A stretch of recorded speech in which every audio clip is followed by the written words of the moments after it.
اول يوم في كل شيء بيبقى يوم مربك تماما، ما عندكش ادنى فكره انت بتعمل ايه. زي اول يوم في الشغل، اول يوم جواز، اول يوم في القياده، اول يوم شد كوكايين، تروح الشغل ترجع تتغدى تنام، ولا تعمل الشغل اللي عليك، ولا تضرب ابن. بعد مده معينه بتتعلم. الناس بقى اللي بتاخد على قفاها في شوارع هوا في بيوتها، بتطلع بره في الجامعه تاخد اي حد من اللي هم مثلا شكله يوحي بانه هو رجل طيب وهيسايسه، يعني هيجاريه في اي شيء يقوله، ياخده تحت دراعه بقى ويقول له هالصاحبة انا اعرف بنات كتاب. الناس اللي هي لسه موجوده من 2012 وتستمد قيمتها من نفس الشيء، رغم ان جه تيك توك ممكن نزل ليبسينك والناس تقول له الله شايفك حلو قوي. بس رحلتي من اولى كليه رابعه كليه ليست شيء يهمك حاليا. انا متاكد انك انت قاعد بتاكل سندوتش بطاطس وعايز حد بس تتفرج عليه وانت بتاكل، لان انت مريض ما بتعرفش تاكل من غير ما تتفرج على حاجه.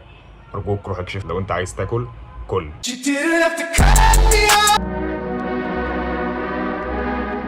النهارده اخر امتحان ليا في مسيرتي التعليميه عامه. هل انا متفائل؟ يعني لا، بس هل الجو حلو؟ برضه لا، الجو حر. ده مش مرعي، دي مرات مرعي. انا مرعي اديته لاخويا عشان انا بحب النسوان. كنت نشيط جدا اليوم ده على غير عادتي. فاضل نص ساعه في الامتحان. هل لبست؟ لا لسه ما لبستش. بس بص لقيت ايه؟ فلاش. ولبست لبس يليق بمقام هذا اليوم. شكلي شبه موظفين الحكومه اللي بيروحوا الشغل ما بيشتغلوش، يرجع البيت يضرب مراته ويتغدى ويصحى يطلق. عارف احساس ان انت كنت بتتفرج على مسلسل وارتبطت بالمسلسل بشكل عام وحبيته جدا، ولكن اول ما خلص بتبص لنفسك في المرايه وبتقول But the truth is, you've never mattered all that much to me. ماذا بعد؟ انا حسيت بالاربع سنين بس انا ما حسيتش بيهم. زي اللي اقول لك انا ما حسيتش بايه. طب حطوا لك بالعرض. خلصت الامتحان ونزلت مباشرة عشان أسلم على أصدقائي الكتير اللي أنا عملتهم في هذه الفترة. مش هتشوف حد تاني؟ وحشني عامل ايه يا؟ أنا عندي صحاب برضه على فكرة. بكون ماشي مع الواد خالد ده يسلم على أمة لا إله إلا الله كلها وأنا واقف بعيد.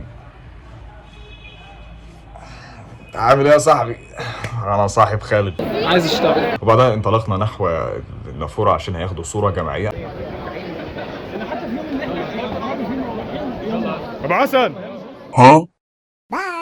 عايز اشتغل. انا في المعتاد كنت هقول لا لكل هذه الاشياء اللي انا هحكيها، بس قلت ليه لا فتره لاخرى جرب تقول على الحاجات اللي انت في المعتاد هتقول عليها لا. ممكن فعلا تطلع بتجربه، ممكن تفوت حاجه. طبعا بعدها عملوا حفله على الضيق عشان الحفل اللي مش ضيق اللي هو الكبير، الحفل الرسمي ب 600 جنيه. دخلت كنت انا محور هذا الحفل. اديتهم بقى قليل من الاستردي رقصات تيك توك، وقليل من هذا وقليل من ذاك.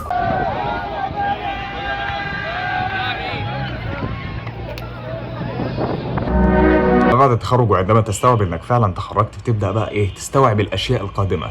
تيجي تقعد مع راجل كبير، الراجل ده مر بالتجارب ديت، فانا ممكن اخد منه كلمه مشجعه، كلمه مطمئنه، خبره. بيقعد يحكي لك قد ايه فتره ما بعد التخرج دي بنت تيجي تقعد مع زميل ليك هيواجه نفس الصعوبات اللي انت هتواجهها، والمفترض ان انتوا الاثنين تخففوا عن بعض. تقول له يا اسطى والله العظيم انا لسه مش مستوعب ان انا اتخرجت، انا مش عارف اعمل ايه. صاحبي ما تقلقش، انت عارف فتره التخرج دي هتبقى بالنسبه لنا ايه يا صاحبي؟ تبقى فتره بنت اللي انا اكتشفته في هذه الفتره ان الطمأنه دي بتيجي من نفسك. انت تبص لنفسك في المرايه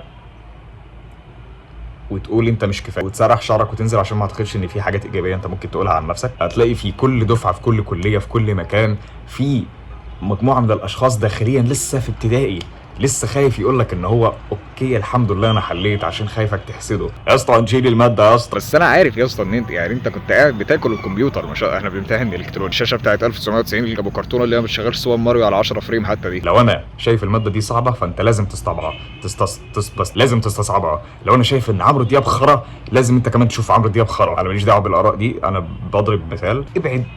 ابعد عن جروب الدفعه الا للضروره القصوى. جروب الدفعه فقط لتبادل الملزمات، لتبادل المذكرات، لتبادل الاسئله.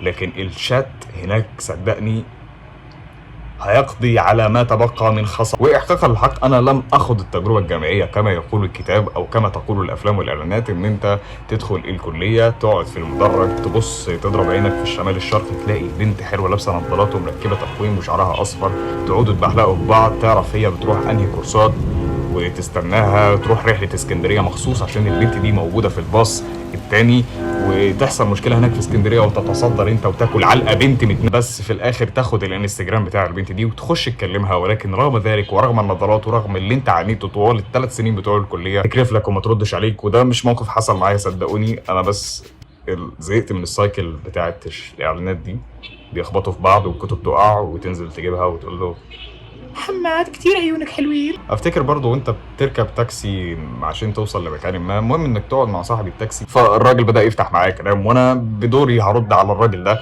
لان انا بحب البشر وبحب السوشياليزنج جدا والاجتماعيه، وفي نفس الوقت انا خايف ان الراجل ده يخطفني ويجي في الكلام ان انا لسه متخرج امبارح يا عم الحاج. اقول لك بقى ايوه يا عم انت خريج تجاره انجليزي وهتلعب بالفلوس؟ لا، الاربع سنين اللي فاتت دول ما لعبتش في حاجه غير عايز اشتغل. تحياتي.